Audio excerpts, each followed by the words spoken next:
Dear students and viewers, welcome to Matiranga Residential Online School. This is MD Hassan Ali, Assistant Teacher of Matiranga Residential School.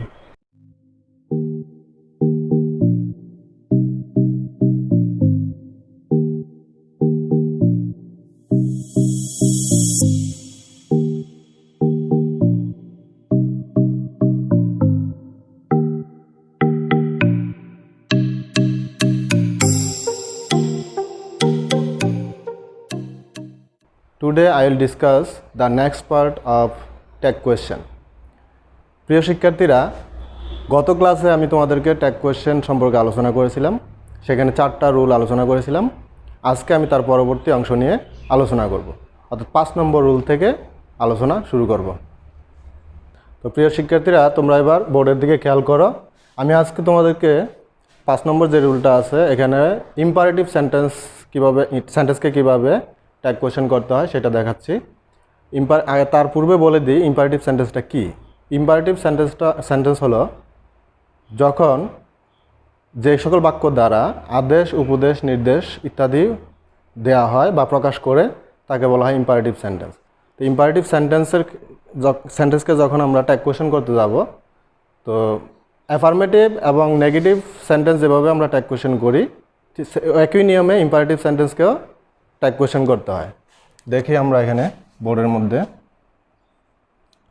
Rule 5 imperative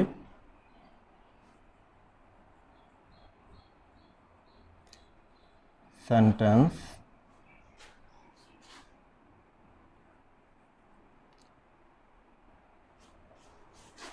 number 1 affirmative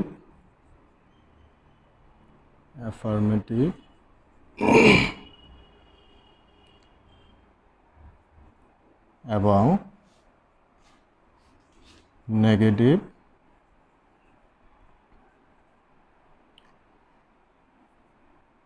sentence এর ক্ষেত্রে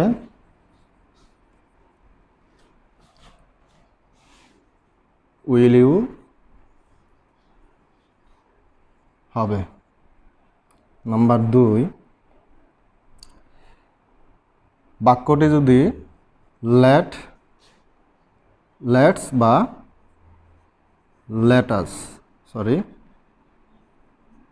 let us দিয়ে শুরু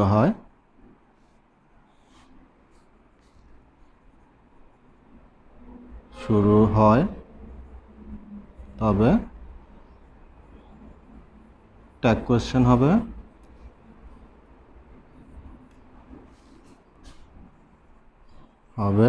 shall we.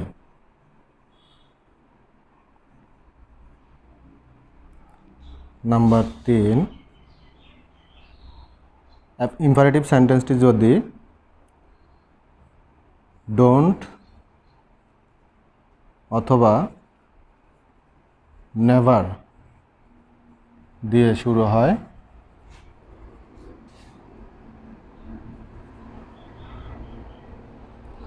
তবে tag question হবে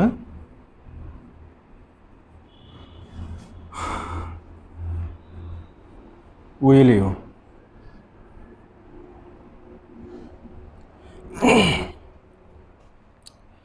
তো 1 নম্বর নিয়মটাতে একটু ব্যতিক্রম আছে।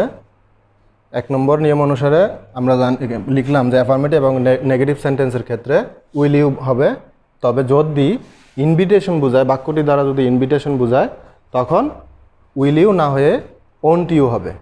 এখন আমি এক্সাম্পল হিসেবে তোমাদেরকে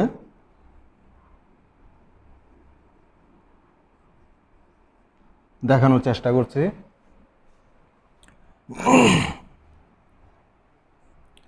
প্লিজ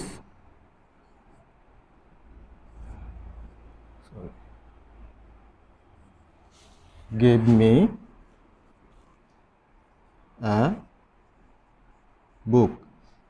তো আমরা পূর্বে জেনেছিলাম যখন কোনো বাক্যকে ট্যাগ কোয়েশ্চেন করতে যাব, তো মূল বাক্যে যে ফুল স্টপ আছে সে ফুল স্টপ তুলে দিয়ে এখানে একটা কমা দিতে হবে।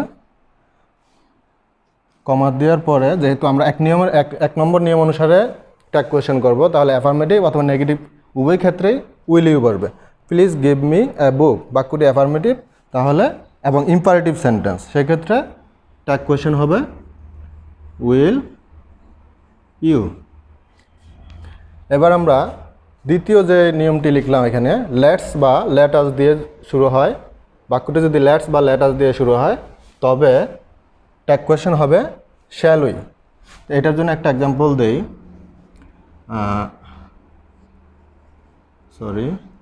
Let's go for a picnic. এটা ট্যাগ কোয়েশ্চেন করতে হলে এখানে আগেই রেখেছি আমি যে লেটস বা লেটাস দিয়ে যদি কোনো বাক্য শুরু হয় তাহলে ট্যাগ কোয়েশ্চেন শ্যাল উই হবে, শ্যাল উই। এবার তৃতীয় নিয়মটি দেখো, ইম্পারেটিভ সেন্টেন্সটি যদি ডোন্ট অথবা নেভার দিয়ে শুরু হয় তবে ট্যাগ কোয়েশ্চেন হবে উইল ইউ। তাহলে আমরা এই নিয়ম অনুসারে একটা উদাহরণ দেখব। নেভার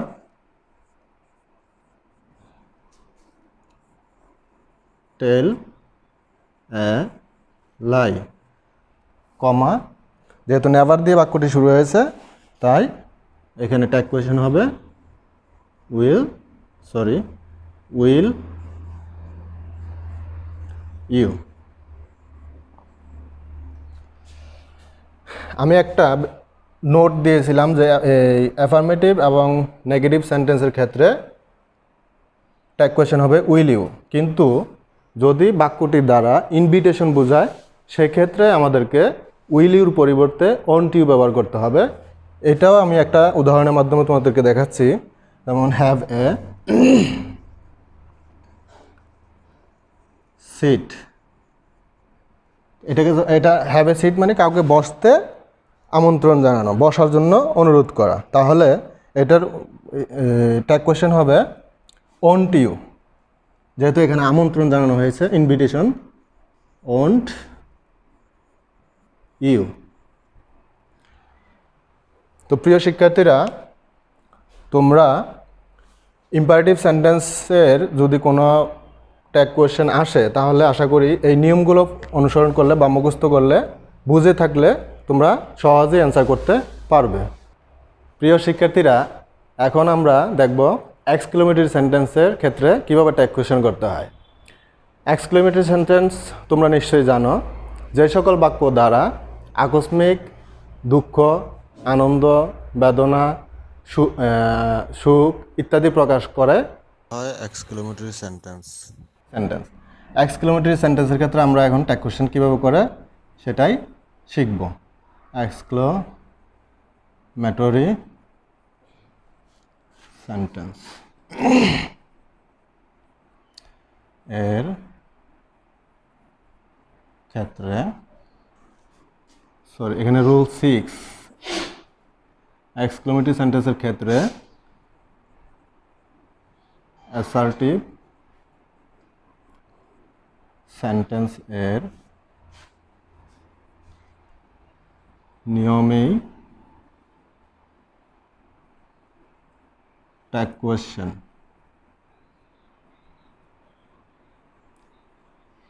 করতে হবে। এখানে আমরা দুইটা নিয়ম আছে। অ্যাসার্টিভ সেন্টেন্স আমরা জানি দুই ধরনের, একটা হচ্ছে বিভার্বযুক্ত অ্যাফার্মেটিভ সেন্টেন্স, আর একটা হচ্ছে বিভার্ববিহীন অ্যাফার্মেটিভ সেন্টেন্স। তো আমরা বিভার্বযুক্ত এবং বিভার্ববিহীন দুইটা নিয়মই এখানে দেখাচ্ছি। বিভার্বযুক্ত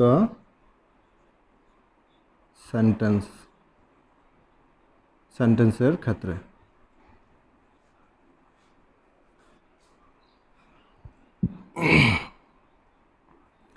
be verb plus subject plus note of interrogation. Beta হলো বিভার্ব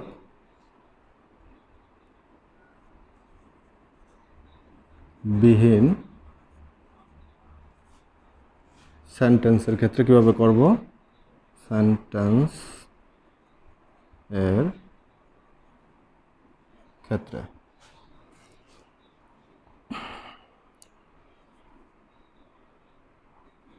don't, doesn't অথবা didn't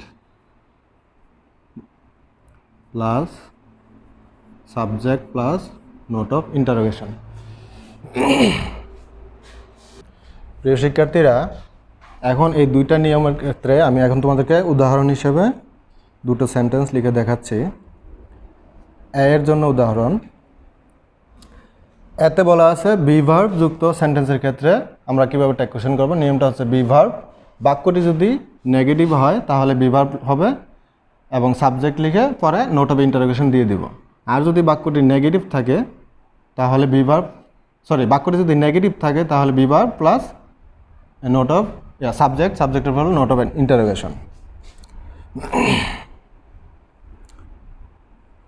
What a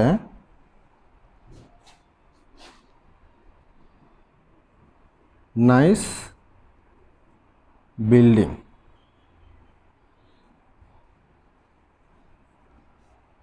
It is. এটা একটি ইম্পারেটিভ এক্সক্লেমেটরি সেন্টেন্স। এই এক্সক্লেমেটরি সেন্টেন্সটিকে আমরা যদি ট্যাগ কোয়েশ্চেন করি, এখানে যেহেতু অক্সিলারি অর্থাৎ বি ভার্ব যুক্ত সেন্টেন্স তাহলে আমাদের, এবং অ্যাফার্মেটিভ সেন্টেন্স, তাহলে আমরা যখন এটাকে ট্যাগ কোয়েশ্চেন করতে যাব তাহলে এক্সক্লেমেশন চিহ্নটাকে তুলে দিয়ে এখানে ভার্ব ইজ আছে, ইজটাকে লিখব। যেহেতু এটা অ্যাফার্মেটিভ সেন্টেন্স এর সাথে একটা নট যুক্ত করতে হবে। এরপর এই বাক্যের সাবজেক্ট হচ্ছে ইট, তাহলে ইজেন্ট ইট। বিতে বি রুল অনুসারে বি ভার্ব বিহীন সেন্টেন্সের ক্ষেত্রে ডোন্ট, ডাজন্ট বা ডিডন্ট বসাতে হয়। তো এই রুল অনুসারে আমরা একটা উদাহরণ দেখব। How sweet she sings. অর্থাৎ বাক্যটি পূর্বে যে উদাহরণটি দিলাম সেখানে অক্সিলারি ভার্ব যুক্ত বাক্য, এটা এক্সক্লেমেটরি সেন্টেন্স। আর দ্বিতীয় যে উদাহরণটি দিলাম সেটা অক্সিলারি ভার্ববিহীন বাক্য। অক্সিলারি ভার্ববিহীন বাক্যকে যদি আমরা ট্যাগ কোয়েশ্চেন করি তাহলে ডোন্ট, ডাজন্ট অথবা ডিডন্ট ব্যবহার করতে হবে।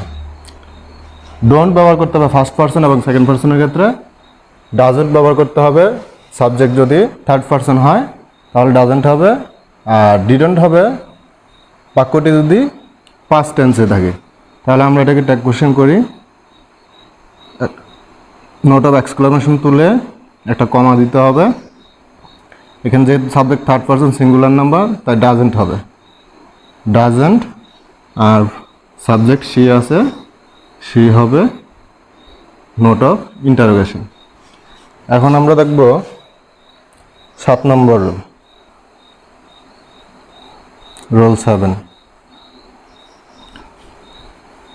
কোনো বাক্যের সাবজেক্ট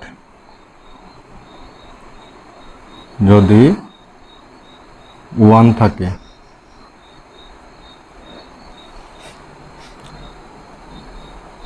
তাহলে ট্যাগ কোয়েশ্চেন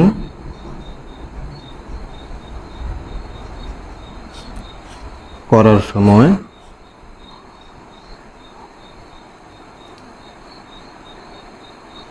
সাবজেক্ট হবে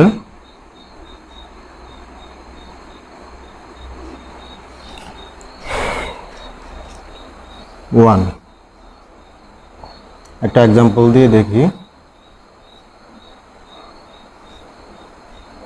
1 should respect his teacher।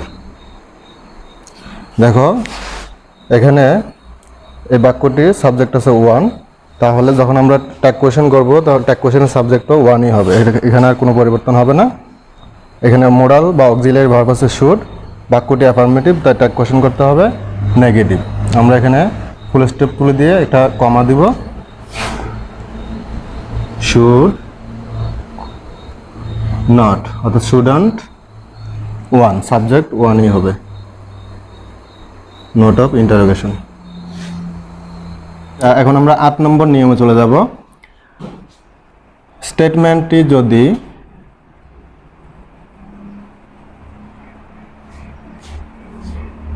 যদি আই এম দ্বারা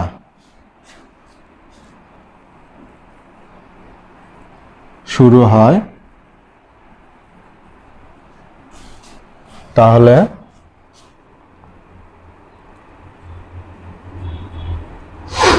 ট্যাগ কোয়েশ্চেনে হবে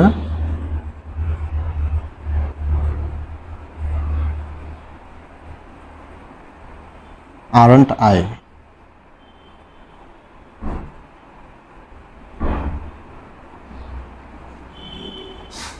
এক্সাম্পল দিচ্ছি একটা,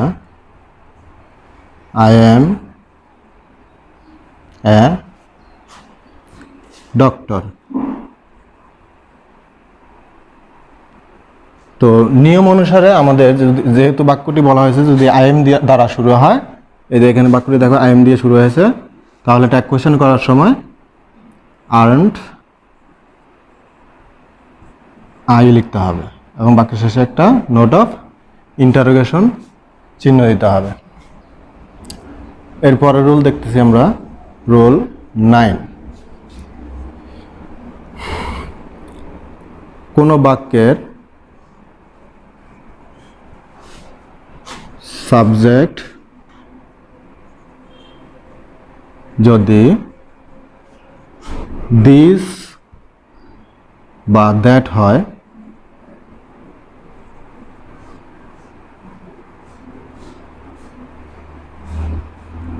তবে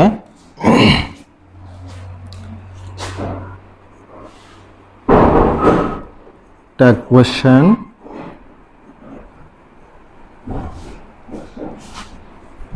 এর সাবজেক্ট হবে ইট এবং যদি দ্যাস অথবা দোজ থাকে সাবজেক্ট তবে দে হবে।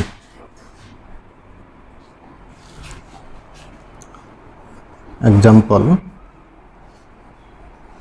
This is a nice building.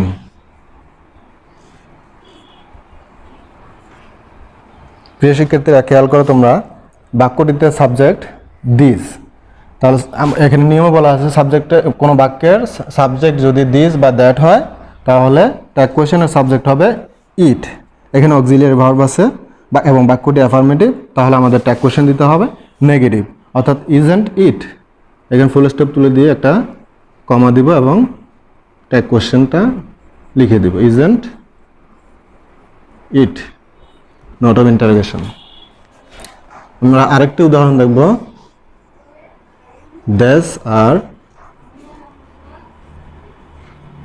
Apples. এই সেন্টেন্সটি দ্বিতীয় বাক্যটিতে আমাদের সাবজেক্ট আছে দেস। এখানে বলা নিয়মের মধ্যে আছে 9 নম্বর রুলে আছে যদি কোনো বাক্যের সাবজেক্ট দিস দ্যাস অথবা দোজ থাকে তাহলে আমরা যখন ট্যাগ কোয়েশ্চেন করব ওই ট্যাগ কোয়েশ্চেনের সাবজেক্ট হবে দে।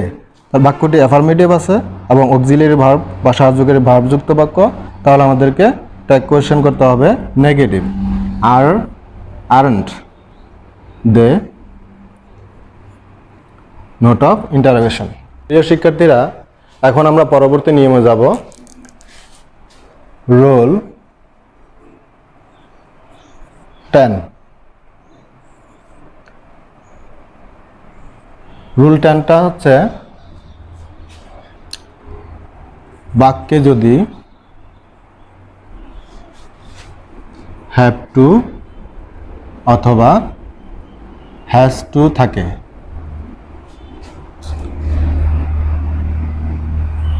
তবে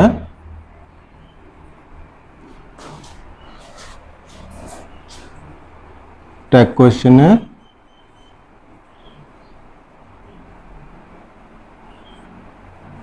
ডোন্ট অথবা ডাজন্ট হবে। কিন্তু হ্যাড টু থাকলে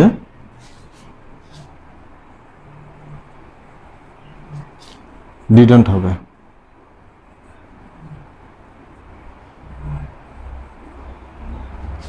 একটা এক্সাম্পল দিয়ে দেখব আমরা।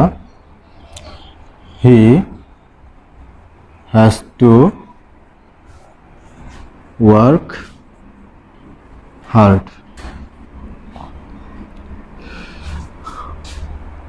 বাক্যে যদি হ্যাভ টু অথবা হ্যাজ টু থাকে তবে ট্যাগ কোয়েশ্চেন যখন করব তখন আমাদেরকে ডোন্ট অথবা ডাজন্ট ব্যবহার করতে হবে। আর যদি বাক্যটিতে হ্যাজ টু থাকে তাহলে আমাদেরকে ডিডন্ট ব্যবহার করতে হবে। হ্যাড টু থাকলে ডিডন্ট ব্যবহার করতে হবে। এখানে দেখো হ্যাজ টু আছে বাক্যের মধ্যে, যেহেতু হ্যাজ টু আছে তাহলে আমাদেরকে ডোন্ট অথবা ডাজন্ট ব্যবহার করতে হবে। এখন ডোন্ট কখন ব্যবহার করব, ডাজন্ট কখন ব্যবহার করব আমি পূর্বের ক্লাসেও বলেছিলাম, এখনও বলে দিচ্ছি। সাবজেক্ট যদি থার্ড পারসন হয় তাহলে হবে ডাজন্ট। সাবজেক্ট যদি বাক্যের সাবজেক্টটা যদি ফার্স্ট পারসন অথবা সেকেন্ড পারসন হয় তাহলে হবে ডোন্ট। তাহলে আমাদের এখানে ডাজন্ট, সাবজেক্ট আছে হি, তাহলে হি বসে যাবে, doesn't he, not of interrogation. আমরা পরের নিয়মে যাচ্ছি, role 11।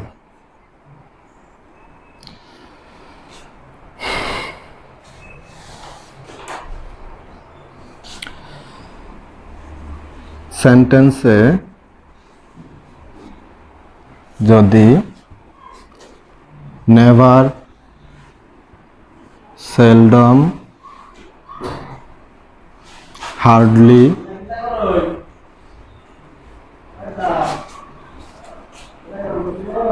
scarcely,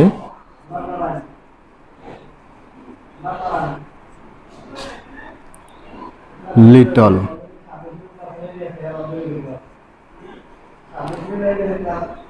not a little, a little থাকবে না এখানে, not a little, শুধুমাত্র little থাকবে, not a little, few, not a few। অর্থাৎ বাক্যের মধ্যে ফিউ থাকলে নাবোধক হবে, নট এ ফিউ যদি ফিউ থাকে তাহলে হাবোধক বাক্য ধরা হয়। ইত্যাদি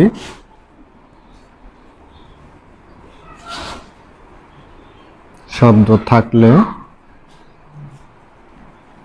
বাক্যটিকে অবশ্যই নেগেটিভ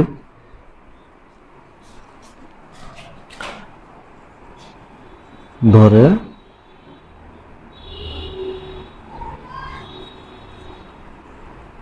অ্যাফার্মেটিভ ট্যাগ করতে হবে।